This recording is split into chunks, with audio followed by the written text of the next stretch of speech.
going back to my other question, that he always played these villainous roles, and yet he was such a kind, gentle man.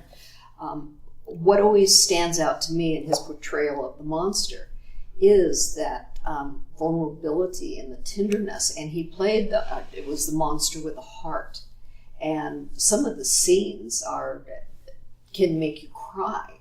How the sensitivity he brings to that role, even inside that makeup, which must have been quite horrible to carry around. It was very heavy, very hot, very difficult.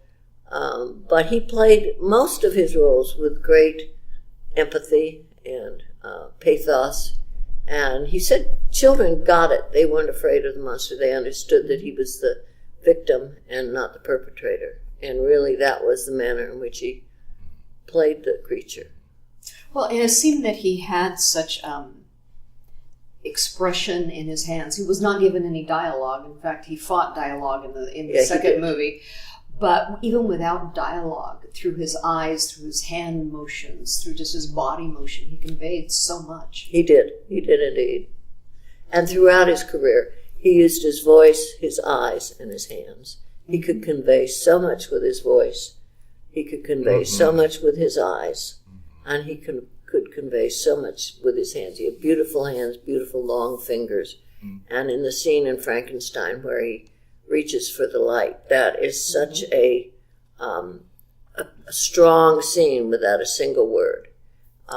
And he truly was able to, as you say, without a single word, convey so much passion, elicit so much sympathy.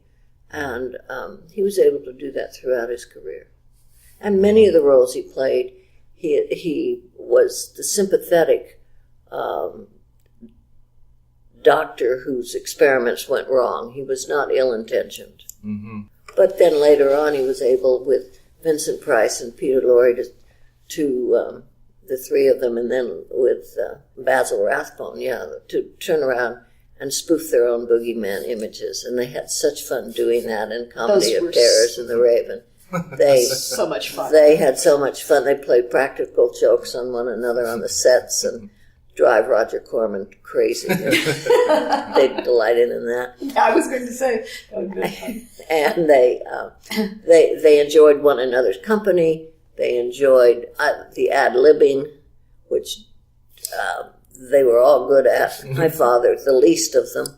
And they had such good fun, having reached a point in their careers that they could turn their images back on one another and on themselves and spoof their own images. And the audiences loved it, and the crews on the set loved it, and they were just having the best time. So they didn't take themselves seriously. That's fantastic. Well, going back to taking someone seriously, Randy, how did you prepare to play this screen idol? I mean, I let a lot of it happen intuitively from being a fan for so many years. And then in preparation, while I was writing the script, I caught up on as many of Boris's films that I hadn't seen before, some of the more obscure ones. Watched those, and without really wanting to consciously think, working from the outside, the way I was trained as an actor was needing it to be real for myself. And I would say that the process was largely unconscious.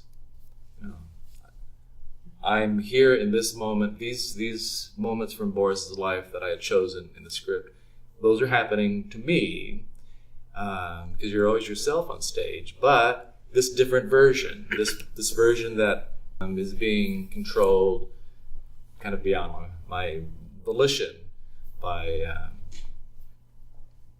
Karloff.